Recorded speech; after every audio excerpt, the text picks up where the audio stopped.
Hello, children. The name of today's story is The Trouble with Finley. Finley was the friendliest gnome in the forest. Children, do you know what gnome is? A gnome is a tiny old man with a pointed hat and a pointed beard who lives under the ground.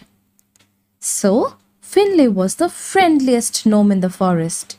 He was never cross, and he always had time for a smile and a joke with his friends. Good luck, he'd cry whenever he saw George the gnome with his fishing rod.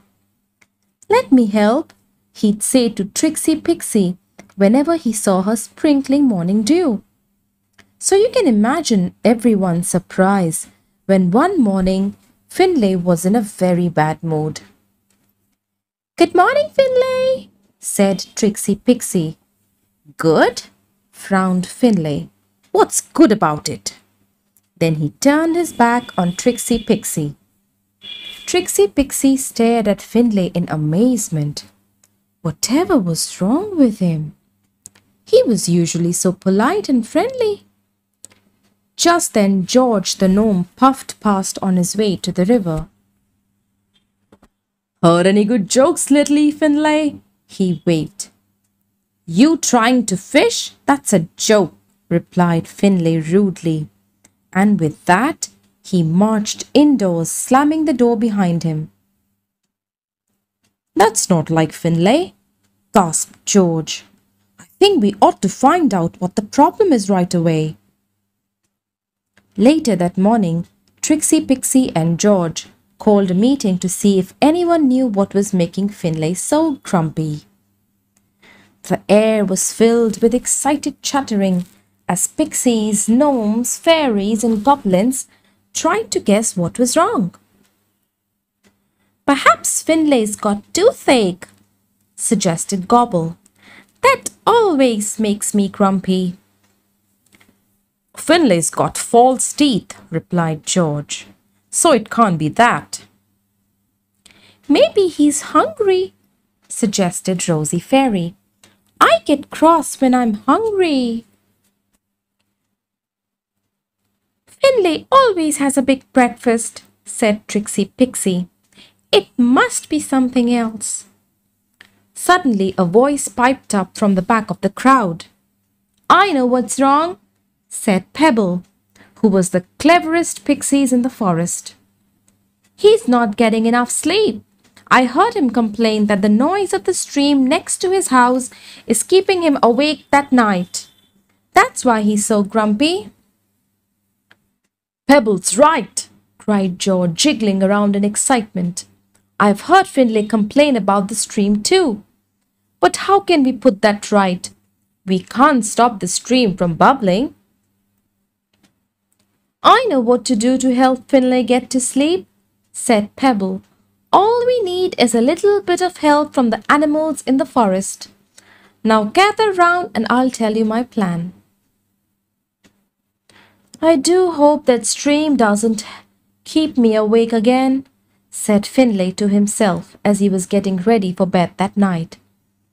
I really do need a good night's sleep for a change. He was just about to jump into bed when suddenly he heard a loud noise outside his bedroom window. Tap, tap, tap. The noise got louder and louder and quicker and quicker. Tap, tap, tap, tap, tap. What on earth? Cried Finley, poking a very grumpy face out of the window. There, on a branch above his window, perched a woodpecker, busily pecking a hole in the trunk. Can't a fellow get any peace round here? Growled Finley, slamming shut the window and stuffing his hanky in his ears. Finley folded back his bed covers, filled his hot water bottle, and climbed into bed. But just as he was snuggling down under the covers, he heard a buzzing noise.